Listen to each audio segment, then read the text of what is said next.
Hello and welcome to the 47th gathering of the Adventure Party on the 1st of May. I'm your party leader, Brad Ludwig. We ask that you peace tie your swords, holster your blasters, and make sure your tabletop game of choice is ready to go while you are gathered at the meeting table. Glenn, we don't have a guest this evening, but we figured that we would just take some time to talk about some of the games that we partook of on International Tabletop Day yesterday. And since you are the manager of the Board Game Barrister in Milwaukee, Wisconsin, I have a feeling that you probably played a lot of tabletop games yesterday. Fair assessment? No. I played a butt-ton of games. I had a feeling. And I got the chance to play a game that, looking at it, first glance, seemed like it would be incredibly complicated, and I wasn't sure how it was going to go, but Whitechapel turned out to be a really, really fun game to play. So the gentleman that you see on the screen next to me, if you are watching us on YouTube or if you're listening to us on Stitcher, iTunes, or whatever podcatcher you use, you can't see his lovely mug. He is Glenn Bittner. He is a movie reviewer with his YouTube show, The B-Movie Bunker, and the creator of the RPG Mistrunner. How are you feeling today, sir? Dynamic. High energy. All right.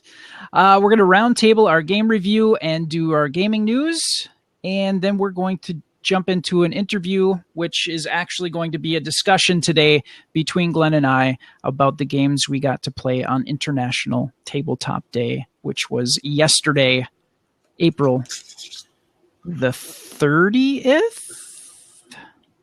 Are you asking me or telling me? I'm asking myself. It was the 30th. I always forget if April has 31 days. I could never remember that whole little song 30 that you could days do. of September, April, June, and November.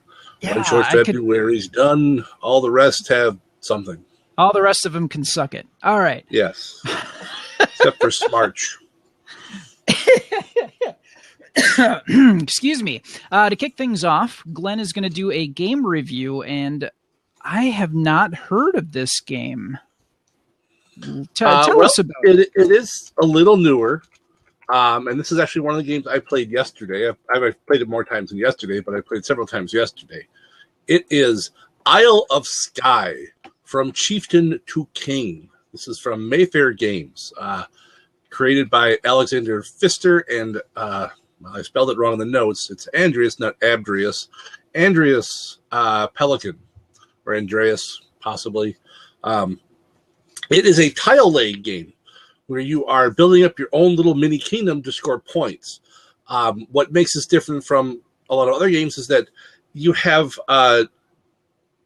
different scoring rounds, and there are 4 different ways you can score points in the game, dictated by these 4 different tiles, and you're going to draw different tiles for each game. So the game will have different ways to score every time you play it. Sometimes you'll be scoring based on how big your kingdom is, or how many different little geographic areas, like how many lakes and mountains you have completed, or how many sheep you have in your kingdom, or how many farms. So it's different every time, which is awesome, because I like that replayability of it, where no 2 games are exactly the same.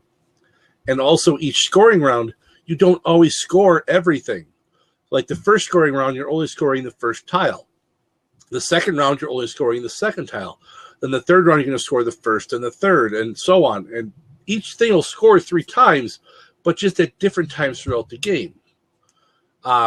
It also has a nifty mechanic where at the start of each turn, each player is going to draw 3 tiles out of a bag. And you're going to place those. You have a little screen, a little privacy screen to hide your money and such, and you put those tiles in front of your screen where everyone can see them. Now you have a decision to make. Every player has a little axe, and you put the axe behind your screen, but lined up with one of the tiles to signify you are destroying that tile, meaning no one will get to use it. And every player will destroy one of their tiles. The other 2 tiles, you will take some of your money, and you will put money behind those tiles, behind your screen again, so no one can see what you're doing. What you're doing, you're setting the buy price for those tiles. Once everyone has set their buy prices and their axe to destroy a tile, you reveal what you place. And then starting with the first player may buy a tile from another player provided they have the money. So if I have a tile in front of me that you really want, and I said that it's going to cost 3 because I put 3 coins on it, if you have 3 coins available, you can buy it from me. I will then get that money as well as my money back, and it'll go around. And when it's my turn, I can try to buy someone else's tile. Once everyone's done that once, all the remaining money goes in the bank, and you buy the tiles that are still in front of you, and you place them, adding them to your kingdom, lining up geographic features. Mountains have to match roads, water has to match water, and fields have to match fields.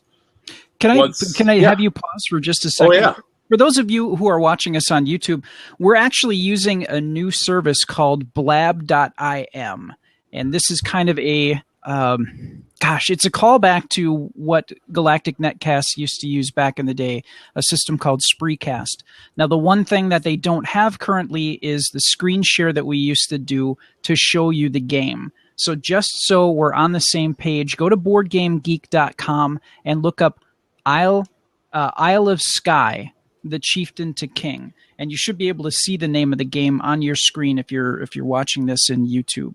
So Blab promises to have the screen share working at some point fairly soon. So we apologize for kind of taking that away from you, but this new service doesn't quite have it yet. So we will be hopefully getting that back soon. So I'm sorry, Glenn, please continue. Yeah, that's fine. As I said, once everyone's paid for their tiles, you then add them to your kingdom. There'll be a lot of times in the game you will have things on a tile that don't do anything. If there is no scoring tile for sheep in a game, a lot of times having sheep on a tile does nothing for you. But there could be a game that you play later on where you get bonus points for having the most sheep. So sometimes tiles aren't really worth anything to you. Sometimes they're worth a lot more to you because there are distilleries which give you extra money. Every distillery you have gives you an extra coin at the start of every turn.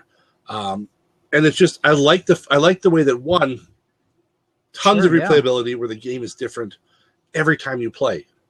Because there are 16 actual scoring tiles and you're only using 4 every game. So, which of course it is drawn at random generally, unless you want to set the game up so that people you are teaching who are new lose because you know how to play. So that's a dick move. But it's also I also like the whole buying thing because you have to be careful. It's hard if you're the first player because you have to make sure if you want to buy someone else's tile, you have to leave money back from what you're setting as your buy price on your tiles. Because the money you put towards your tiles, you can't spend until the end of the turn if you buy those tiles. Now, if you're not the first player, if you don't hold any money back, it's not as big a deal because if someone buys one of your tiles, they're not only giving you money, you're getting the money that you put on that tile back, which then you can use to buy something else. So it definitely, if there's a tile you really, really want, you might be tempted to really overpay for that. I have found in some games, if you can get a distillery chain going, money becomes less important, and you can basically price people out of buying your tiles if you can get the distillery set up properly. They all have to connect back to your main keep, but there's a lot of different ways to win. And I also like the fact that you can be playing a game and like the end of like turn 4, you're thinking, man, I am way out of this. There's no way I have a chance of winning because a lot of turns you might score 2 points or 4 points, stuff like that. But you start getting towards that end and all of a sudden you might have 15, 20 points on a turn. And all of a sudden you go from being, 15 points down to being in the lead. So I like that too, is that no matter how far behind you are, there is always, not always, but there's often a good chance of coming back from that because you can just draw the right tiles and get set up properly. It's just a nifty game. And the fact that it's set at the Isle of Skye, which is it's on my bucket list for places I want to go. It is just a very wonderful looking place. And, it's Scottish area. And that's cool for me because, I have an unhealthy obsession with Well, you've been to Ireland, Irish haven't and you? Scottish and Welsh. A couple, 3. I don't know, 7 or 8 times, yeah. I have to. I really want to go back, but They're probably tired of I seeing need to you, go somewhere frankly. else too. But well, screw you. I kid. See, Those are my people, I'm even though I'm Norwegian, Norwegian and German. 50%, so Hey, there you go. Dublin was a Viking city, so How do you like that? we're the ones apples? who gave them their red hair. All right. Well, thank you, Glenn. That sounds like a really great game. And as I was flipping through some of the images on the on BoardGameGeek.com, somebody had a bottle of Isle of Skye whiskey next to the box of the game. So Yes. you can have it paired up with your favorite whiskey beverage. All right. We'd like to kind of take a second here to talk about supporting us on patreon.com. If you like what you hear, if you've enjoyed our shows that we've done in the past, and you'd like to help us moving forward, that would be awesome. Your support as a website, we've got upgraded our audio hosting, so we've spent a little bit, and we'd love to kind of keep things running the way they are. So your support to continue that running would be awesome. We have different levels. I mentioned the $1 a month. We have, and that's a thank you, and we greatly appreciate that. If you are able to support us at the $3 a month level, you get a monthly newsletter with extra stories that are related to all of our different podcasts. And we have a lot of podcasts on the Galactic Netcast Network, and we'll talk about that a little bit later.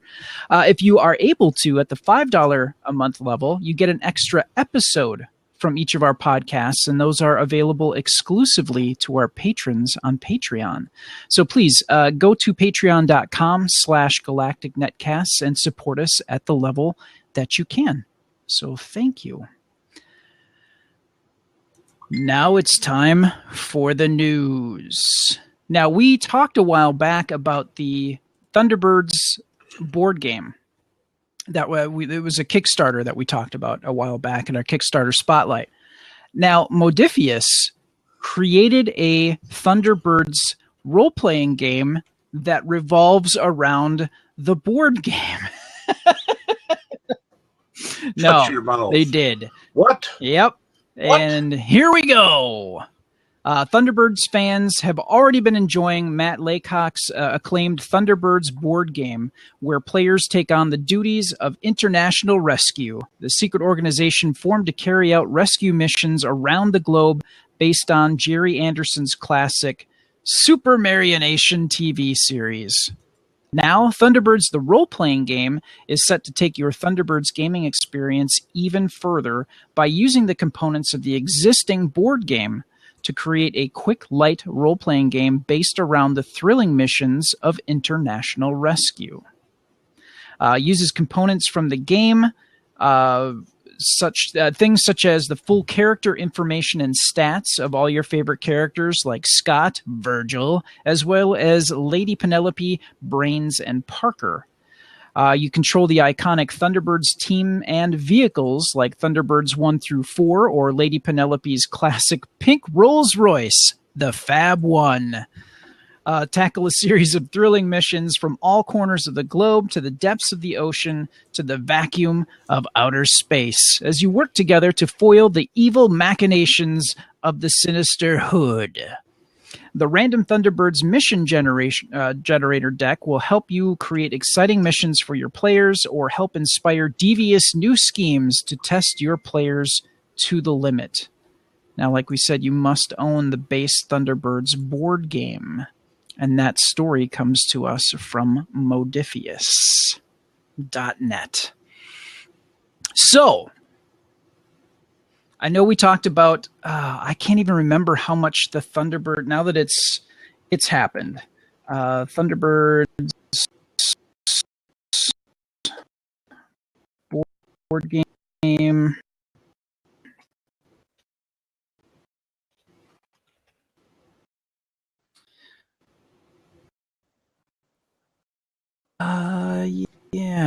Let's Pays a little bit see. of Board money. Game Geek.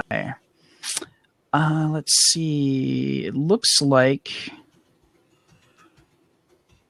Let's see all here, and it looks like they have a copy here for about $50 that somebody is offering. So it's at least 50. I thought it was in the neighborhood of 70. Okay. So $70 if you get it at your local gaming store, approximately. You might be able to. Yeah, if you are able to find it through like eBay or something like that. So, and then you'd be able to get the Modiphius add-on essentially, which $21.99. That's in pounds. So I want to say what that would be about 30 probably. Yeah, probably 30 US ish. So would you be interested in, you'd be laying out about $100 ish to do that. What would you give that a go? Yeah, I have the board game. Oh, you do have the board game. Oh, nice. I forgot that you got on board with that on the Kickstarter. No, I bought it at my store. Well, of course. What was I thinking? I do some Kickstarters, but not if it's going to come to the store. Yeah, fair enough. All right. I barely remember watching. I've only seen just a little bit of Thunderbirds. But I just remember being slightly creeped out by the puppets. I'm not gonna lie. They creep me out a bit. So I don't know. I wouldn't buy it, but I would give it a try. Just to get a feel for what that's all about, and the game system too. I know Modiphius has made a lot of amazing games, so I'm sure that this would not be a disappointment in any way, shape, or form. So I have a feeling it would be a fun thing to try. All right, then. Let's see. We are going to move on to our Galactic Gaming news from Ryan Murphy, and he's a regular contributor to Galactic Netcasts, and he covers more of the digital beat of gaming. And he was going to be our guest, and he was going to do a live reading. So I don't have an actual clip to play when he's not on the show. We usually replay one of his clips for this particular week that we're on, and I don't have that. So unfortunately, you can check out Galactic Gaming News on gncasts.com, and you can hear his report from this week. Now, while we're talking about some of the different shows on Galactic Netcasts, Ryan is just one of the contributors that we have. We have a number of different shows, and one of the shows that we have is the Alien Invasion. And every week, Dave, Anessa, and I talk about aliens in the news, whether that's like in sci-fi books, movies, comics, or actual science, where we talk about exoplanets and the search for alien life in whatever form, if it's microbial, whatever, doesn't matter.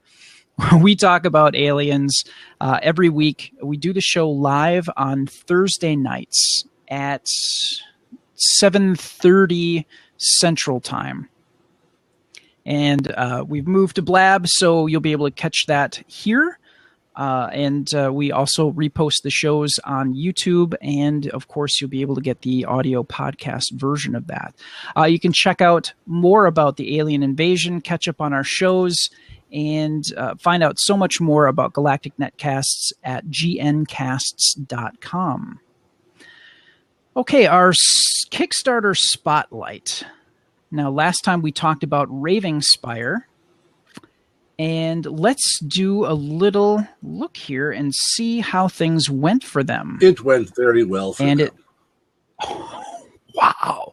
Okay, they were looking for... Now, let's just give people a reminder of what Raving Spire was about. And I believe that was a game that I brought to the table, wasn't me. it? That was you. Okay. Here, I wanted to take credit for finding such an amazing game. Nope. Nope. It's all me. And it's another game from Madison, Wisconsin.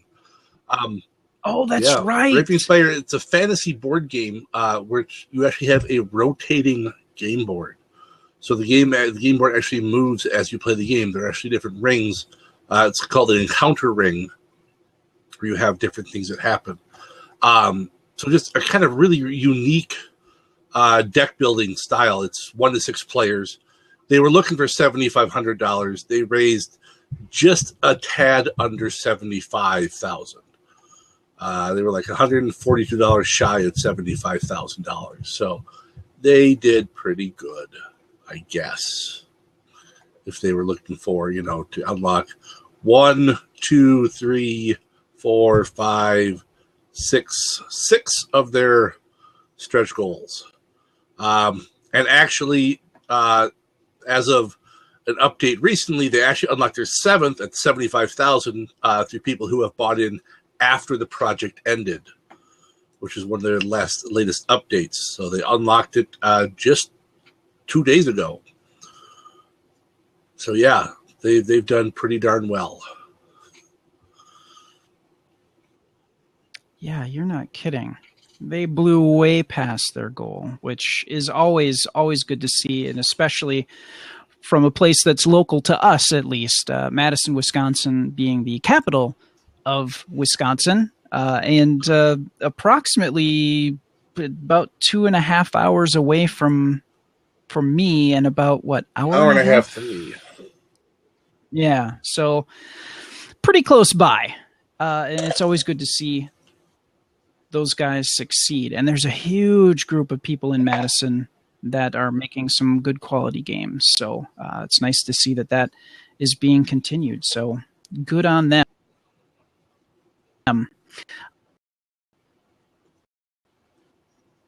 We're going to talk about a new game that I found that's called Toxicity. I Am Zombie. It's a horror with an old school vibe. It allows players to experience their favorite fantasy experiences in a totally new setting, the 70s underworld, which literally is under the city. This is a dungeon exploration game reimagined. It's re-experienced the joy of discovery with focus on new monsters and traps designed to inspire new tactical approaches. These original Axiom rules are fully compatible with modern Axiom cards. This is not a standalone game. It's a supplement for I Am Zombie Main Edition as well. The sale price is $29. So if you were to go on Kickstarter, you could get on board for $29. And at that level is the Skag level. You'll receive everything a breather gets, which the breather is at the $9 level, which gets you the digital versions of I Am Zombie, the Toxicity booklets, and ready-to-print ID cards, and there's 60 of them as soon as the Kickstarter ends. So everything is ready to go digitally. The PDF content comes with a I Am Zombie play kit, including 108 full-color ID cards. That's a lot of stuff. Let's see. Plus, you also, if you get it in at the Skag level at $29, you'll receive a physical copy of I Am Zombie Toxicity, and that includes the 3 printed books. So not only can you have the PDFs to share with people that would be playing, you would have physical books to actually look through. And if that's how you do your game prep, then good on you. Then you'll have those available to you. Let's see. They have other levels too. $49. Oh, that's gone. $59. This includes hardback edition of the I Am Zombie Field Manual. That's the core book for the modern edition of the game. And there's also, oh man, they've got a lot of different levels here. It tops out At the five of five left. Okay. At the $600 level, you'll get the cast party. You and 4 friends will receive everything that we kind of mentioned below. You and your friends will get cast in one of our upcoming I Am Zombie stories. This amazing offer includes photos of you and your friends in the story as the main characters, work directly with Mark Ryan Hagen and the author of the story on how to include you as characters. You get a PDF of you on a movie poster with the tagline, "Starring you." Of course, you would have your name. You'll all feature in a I Am Zombie movie trailer with your pics and names boldly featured using the art of I Am Zombie with original music and narration. So there you go. There's a lot going on with I Am Zombie Toxicity. And I have not heard of the Axiom game system. Have you? It sounds familiar, but I can't say for sure.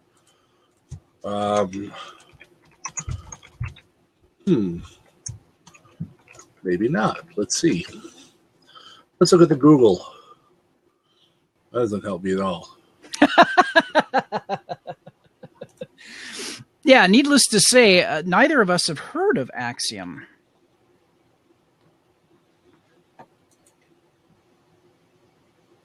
Let's see. Oh, it's a universal game engine from, there we go, from Mind Sports. Axiom, let's see. It was developed by Greg Schmidt. It was originally based on the Zillions of Games product. It is a system and language designed for game creation. No. You're in the wrong thing. Am I? That's the Axiom game system. You want the Axiom system from Make Believe Games. Oh, hey now.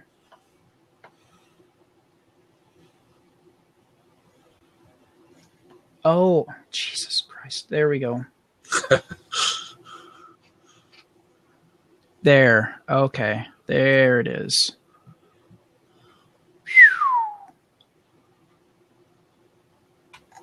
All right. Let's see. Yeah, there we go. Games, Democracy, I Am Zombie, and Xenofactor. All right. Let's look at their I Am Zombie information here for their core game.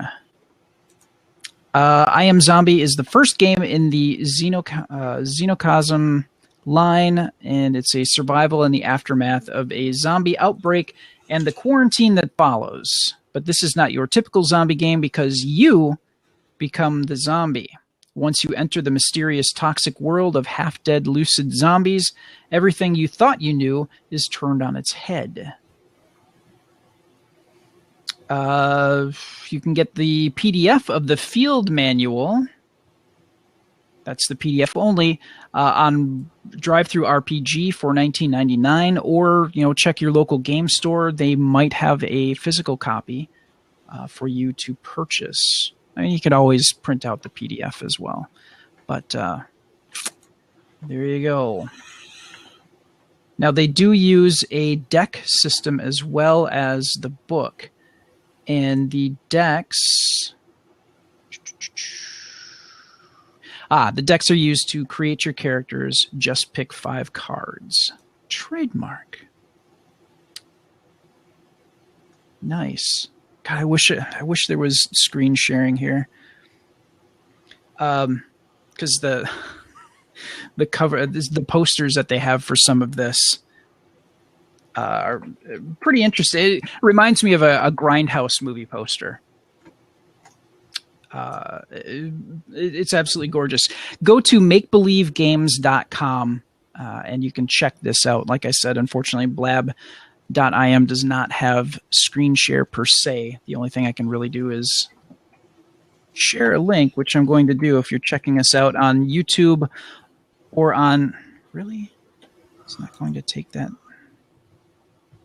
Okay, it doesn't want to accept that URL for some reason. That makes me sad. Yeah, it's not taking it right now. All right.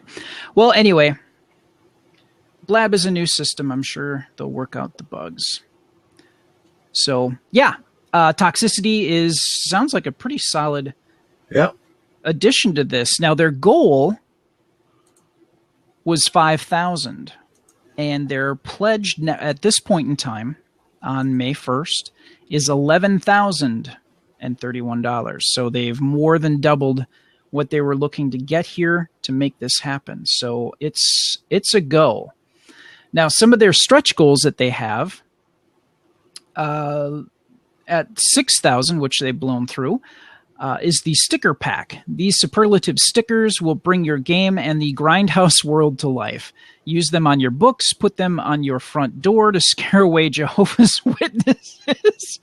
Mark your desk with the stench of your filthy half-life. The possibilities are endless. 7,000, you're going to get this if you get on board. More ID cards. What's better than a lot more of choices? Even more choices. If we reach this milestone, we will add 24 new ID cards, and I Am Zombie Toxicity will ship with a total of 84 character ID cards. You'll also get, and they blew past the 8,000 level, the narrator screen, which I could not live without a GM screen. Couldn't for any game system that I would run. It's a deal breaker if a system frankly doesn't have a GM screen for me. And yeah, you could make your own, but that's kind of a hassle. And if you're trying to run a tight game, you don't want to spend time making a screen to make things easier. A company should have their stuff together and have that happen. Anyways, their narrator screen is everything you wanted and more. Rather than fill the back with a maze of charts that you'd rarely use, we're giving you the core information you always need, reminding you what to do and how to pace things during a game. And the players get an amazing art landscape to look at while the narrator conceals any roles and notes. At the $9,000 level, which they blew through, Story Seeds, you get 4 of them. Story Seeds are designed to give narrators a starting point and framework for setting up adventures. Toxicity already comes with one sample scenario and a sample Undercity location, the Yellow Sheik's Warren. With this milestone, we will be able to add 4 more Story Seeds, each with full-color Toxploitation art. That's a great name. That will lay the foundations for your own adventures. And you also will get at the $10,000 level, which they surpassed, even more ID cards. So in total, you will get 108 ID cards for character creation. Now, they're rolling up. They've got 14 days left to go. So I'm pretty sure that they're going to hit this next one here, which is Toxicity Dice. We all love dice, right? Well, now's the chance to add a unique set of 8 funky I Am Zombie Toxicity dice. You, the glorious backer, will get the chance to vote on the final color of these 1970s infused D6s. These little babies are going to be a great addition to your game. So things are definitely looking very good for I Am Zombie Toxicity. So, yeah.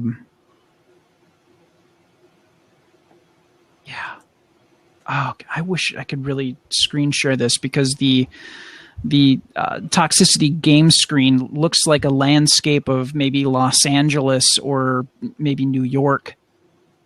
And it has that grindhouse art, kind of the orange and yellow look to it with silhouettes. It's absolutely gorgeous, and it looks like a sunset on a decimated city. So, yeah, you're going to get a lot of stuff if you get on board. And $29 for everything they listed is ridiculous. Yeah.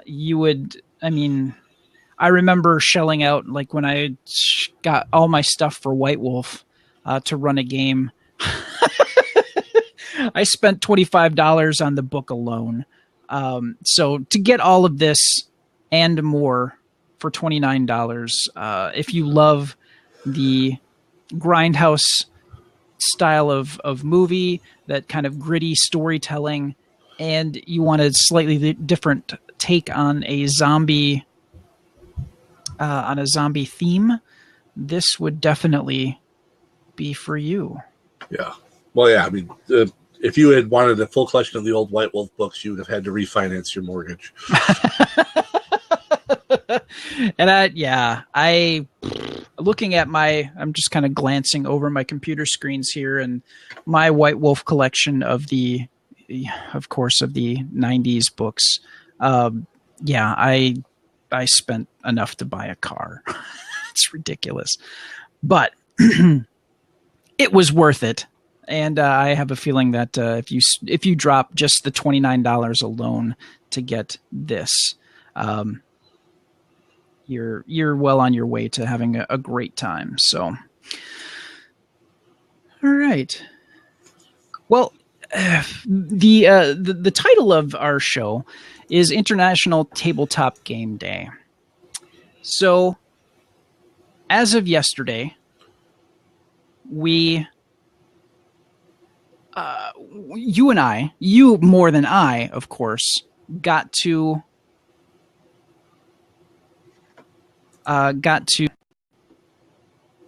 play a lot of games. But let's just talk briefly about what is International Tabletop Day for those who are not initiated. Oh, International Tabletop Day? It is a day of playing tabletop games. Does that help? No. Well, that is partly what it is. But it was started by my brain is blanking out. Geek and Sundry started this up.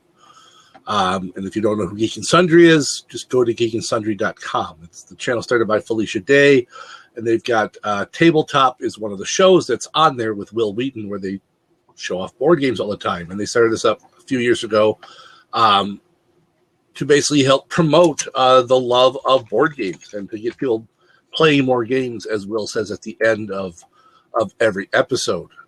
That's what this is all about. It's about playing games. It's about getting friends together and strangers and making new friends and making new memories and having a lot of fun.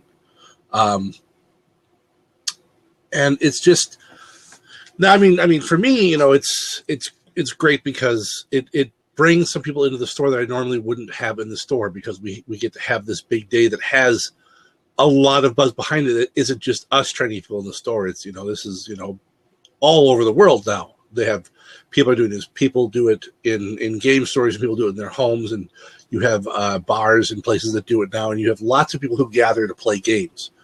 And it's great because it's like a convention without all that extra stuff. It's just boiled down to just the games. Let's just play games, and that's what it is. And I love game conventions, but at times the games can get pushed back a little bit because there's so much other stuff going on as well.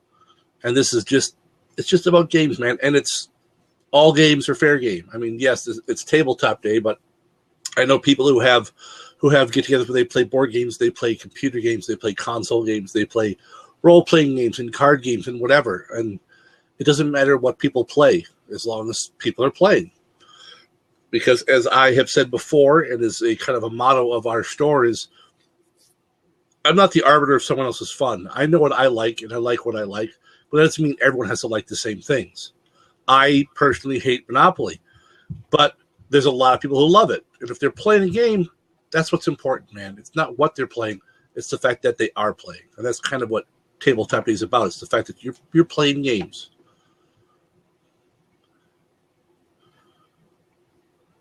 Yeah, that seems like a very concise wrap up. All right. What are some? Let's talk about some of the games that you got to play at the Board Game Barrister. Okay. Well, I mean, I discussed Isle of Skye already. I played that several times. I also got to play a couple of that I believe I've talked about on the show. It was Takenoko and Codenames. And I got to try out Blood Rage, which was a lot of fun. Blood Rage. What is Blood Rage? Vikings, man. Ragnarok, end of days. Trying to fight and get the most glory before the world blows up. Because that's what's important, man. going out the most glorious, even though everything's going to stop existing and it won't matter anyways.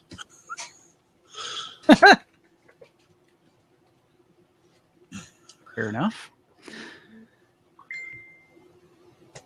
All right. The one game that I got to play, which I said at the top of the show, it was when you talk about Jack the Ripper, it's one of the most famous unsolved murder mysteries of all time. And this board game essentially allows one player to play Jack the Ripper and up to 5 people to play police detectives. And you get a full map of London at the time of the Jack the Ripper murders. And it happens over the course of 4 days, and the mechanics to it are really, really interesting. Now, unlike what they do historically, they stick with over the 4 days. What is it? 1, 2, 3, 4, 5 murders that happen over the course of 4 days. Now, when you do the tabletop game, you're going to switch this up. It's not going to be historically, obviously, at this point, because all the detectives would just swarm at that particular point, and the game would be over.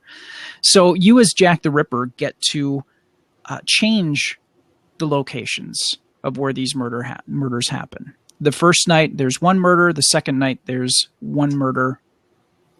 And on the third, 2.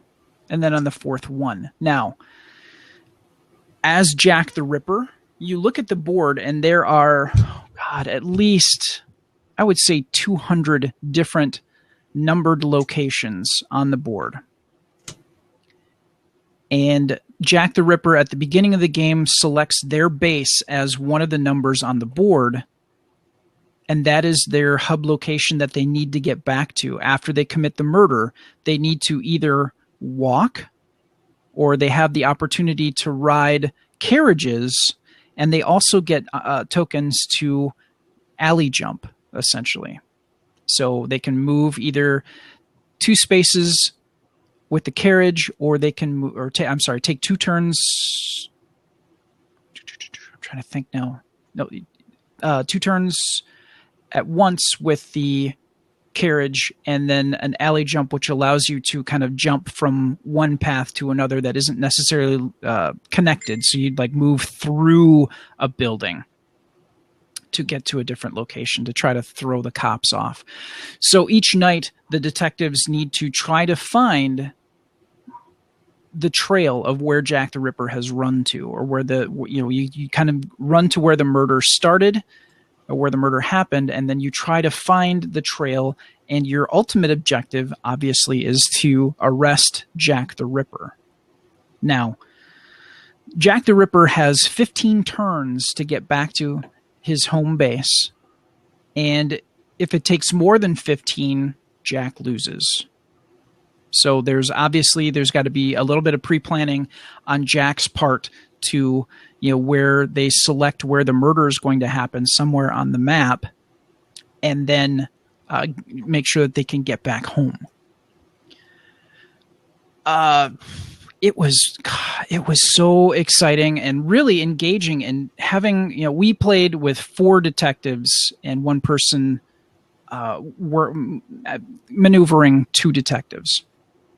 But the amount of discussion and planning and, trying to figure out, try to reverse engineer where Jack the Ripper ended up going, and trying to then figure out the location of the base to arrest Jack. We played 2 games. The first one, we arrested Jack before the end of the first turn, or not the first turn, but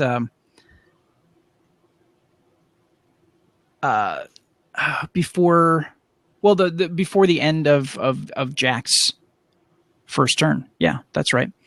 The second game, Jack was completely successful. Went through all 4 nights and got away.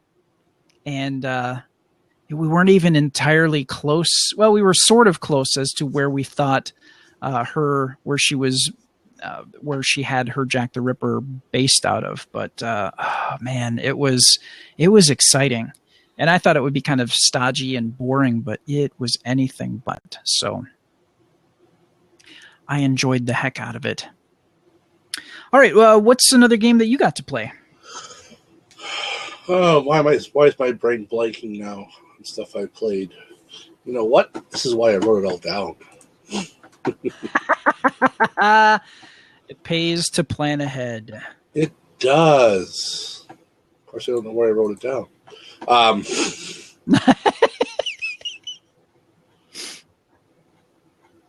Here's my...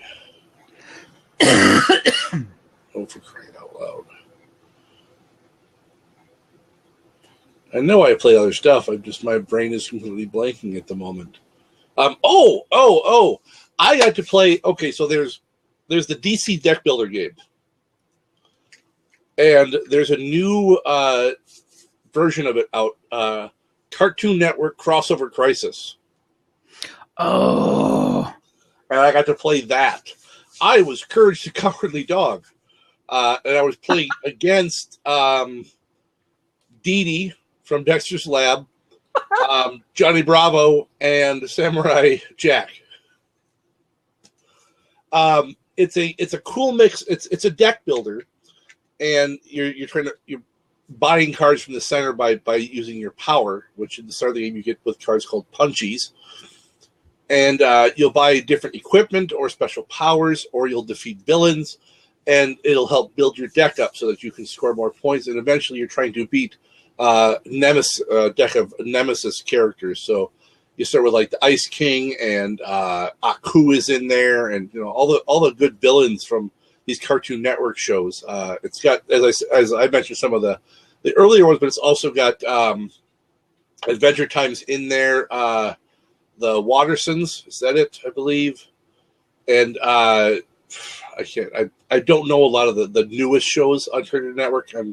I'm not fully up to date on some of the newer ones. Steven Universe, I believe, is what one of them is called, which I have not watched yet, but I'm told by many people that I have to, so I will.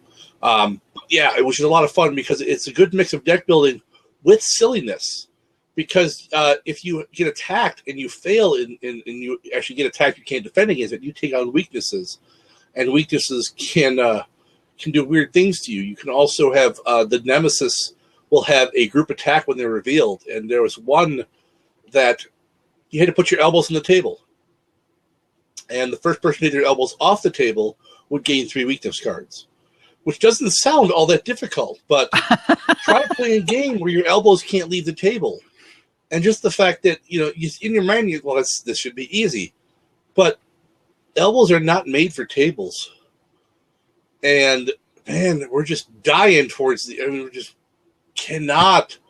We're just like, you can see the just frustration in everyone's faces I don't want to be the one to give up. But you can also see that all of us are also on the verge of like, screw it, I'm just going to give up because this is ridiculous. My elbows hurt. I can't do anything. Trying to reach and grab cards while you have to slide your arm across the table so that the elbow doesn't come up. There was another one where we had to do an imitation of an animal for 10 seconds. Each player had to do an imitation of an animal. I had to do one where I had to tell my mom joke using a Muscle Man impression. So nice. It's a mix of silly with actual deck building. And I like that because it's I know some people only like games where it can all be boiled down to a mathematical equation, but I like some silliness every now and then in my games. I mean, not every game should be like that, but it helps break up, especially because this was like seven hours or so into the day. So I had been playing games for a long time, and having a little break where I got to be a little silly and actually get off my butt occasionally. I mean, like one time we had to angrily push our chairs away from the table and stand up, and we couldn't sit down until our next turn. Or you fist bump people. You can just fist bump people, and like Finn and Jake. If you're Finn and Jake, you get a bonus every time you fist bump someone.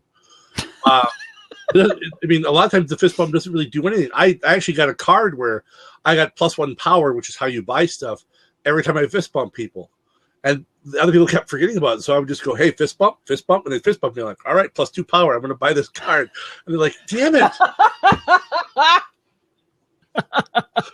So yeah, it was cool and a lot of fun. Oh, that sounds like a lot of fun. Yeah. When I saw it on the shelf, I mean, I just saw it on, I think it came in on like Thursday or Friday. Yeah, it just came out. And I saw it and I'm like, I can be Courage the Cowardly Dog. Oh, I have to buy this. I have to buy dog. This. Courage and Eustace is a villain in the main deck that you can fight against. Yeah, and then Dee Dee is a special promo that's currently in the game. Oh, nice. Yeah, so you can get Dee Dee to go along with Dexter. I would love to play. Dee Dee. I would love to play Samurai Jack or Dexter. Yeah. That just, I saw that. I can't remember what feed that I was attached to on Facebook, and that popped up, and I'm like, oh my God. Well, that is awesome. I posted it when I bought it Friday, and I posted it again when I played it yesterday. Very cool. Yes. Better than my typo where I had people who were playing apparently Ted Dragon Inn. As opposed to Red Dragon Inn. Yeah. So someone asked me this, is that a different game or is that a typo? I'm like, oh, it's the same game. It's just you have a motivational speaker that talks to you beforehand. Oh, I want to play Red Dragon Inn again. See, now you're terrible. I want to stop the show right now and play Red Dragon Inn. Great. All right. Yeah. What else did you? Let's get one more game in. What's the last game that you got to run yesterday that you really, really enjoyed? One that I've talked about before, Samurai Spirit. Okay. A cooperative game where I've never won. And we played a 2-player game on the heroic level because we decided to punish ourselves. Ooh. And we kicked its butt. Are you serious? Its butt. At heroic? Yes, and we didn't just win. We had almost a flawless victory. A lot of it is a lot of it was luck. Because we happened to get 2 characters that worked well together. I mean, we drew them at random, but there's so those who don't remember, in the game, you have to fight various bandits protecting a village, and the bandits all have a number from 1 to, I think in Progressive it goes as high as 6. And I happen to be playing the hero whose ability is he can pass a villain whose value is 2, 4, or 6 to the player to either side of him.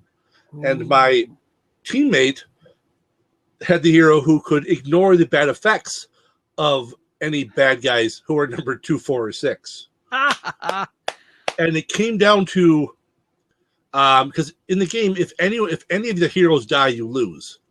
And I had only 1 wound left before I died, and I had a bad effect coming up on my next turn where I would have taken a wound automatically before I could do anything. So we were going to lose the game.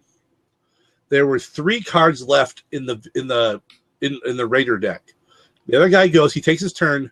He gets the exact number he needs to hit his special power, which lets him discard 2 cards from the draw deck.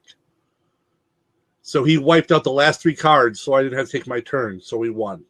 Nice. And I'm like, so yeah, it was almost flawless, but it was almost a loss. Yeah. If he had not drawn either of the other 2 cards, we would have lost. He had to draw a 1, and there are only 2 1s in the whole deck we were playing with. Oh, jeez. So he drew it, and we won the game. That's, games like that always it's always going to be the story you talk about for that particular game. When everybody's like, because every time that we've talked about Samurai Spirit before, you're like, oh, a game kicks my ass every time. Yeah. But this is going to be the one epic story that you have where people come up and, every time I play, we lose. You'd be like, let me tell you a story. Yeah. And you'll hit them with that, and they'll be like, oh, so it is possible to win. Because, yeah, Samurai Spirit is pretty brutal. All right. So let's see. Your first game again was? My first game. That we talked about. Oh, it was Isle of Skye. Okay. Which was in that, and then also Blood Rage. Okay. I'm just making notes, so when we put this in the show notes, people will be able to click on and check out these individual games. We always link through to Board Game Geek, and the new website for Board Game Geek looks absolutely beautiful, so check that out. Definitely a lot easier to follow information on there, so wanted to give a tip of the hat to them and the information that they provide us for each of our shows so that we can talk about the games with you. Well, that is going to wrap things up for this particular meeting of the Adventure Party. You can find out more about our meetings and show notes for each meeting and contact information and subscription links by going to gncasts.com/adventure. You can find and follow us on Twitter or join our Facebook group by using the Facebook search term Galactic Netcasts. You can also find all of our social media outlets by clicking on the links on our website. You can go to our YouTube channel where you'll be able to see the video version of this show, The Adventure Party, and all the other shows that Galactic Netcasts has to offer. All you have to do is go to youtube.com/Galactic Netcasts. And now that we use blab.im, you'll be able to find the Galactic Netcast channel there and check out all of the shows there as well. If you're using iTunes or Stitcher, please take a moment to give us a review and let us know what you think. Your reviews, positive or negative, can help shape the show and make it a little bit better. You can also leave us feedback by emailing adventure@gncasts.com, or you can call or text us at the number 805-328-3966. And you leave a message. If you do text, there may be charges that apply to that depending on your particular phone package there. Galactic Netcast is a network that hosts a number of different shows like Weird World Weekly, The Alien Invasion, which we talked about earlier, the Sci-Fi Geeks Club, and the Podcast of Terror. And we also host Galactic Netbite Galactic Netbite shows. What? My mouth's getting a little dry here, it would seem. Like Galactic Gaming News from Ryan Murphy and Who Knew and Reviews. And I need to update this list to one of our other shows, the Sci-Fi. Oh my God. Daryl is going to junk punch me all the way from the UK. Sci-Fi Survival Guide. Thank you. Just took a second to get the old gray matter fired up. That's one of our new shows, and it's a monthly show where it's a little bit of a discussion of a particular end-of-the-world scenario, whether it's a nuclear attack, whether it's zombies, whether it's an alien invasion.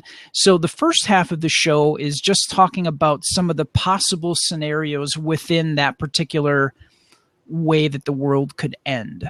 And then the second half of it is basically it's like an old-time radio show. It's actually a scripted thing that Daryl does, which is kind of a journal that a person going through that particular scenario and the journey that they take during that point during a point in time during that particular invasion where the world has ended or is ending. And it's absolutely wonderful. So please check out that show. You won't regret that. Like I said, you can go to gncasts.com and you can check out all of that there. Let's see. I'm just looking at my notes here just to make sure I've got everything. I did. All right. Hey, Glenn, that's the show. Ha ha! I want to thank you again for joining me, Glenn. Where can people find about more about what you do, like your B-Movie Bunker and Mist Runner? You can find B-Movie Bunker on Facebook, as well as on YouTube with Guy in a Bunker Productions. You can also find Mist Runner on Facebook, and maybe eventually, if I ever update the mistrunner.com webpage. Otherwise, just follow me on Twitter at Guy in a Bunker. There you go. You could probably find somebody to, just slide them, $20, $50 and get some updates on there. Yeah. Or not. Yeah. Hey, man. Fair enough. I want to thank you for joining us on the Adventure Party. May your characters never die and your adventures always be epic. Thank you and good night. Bye.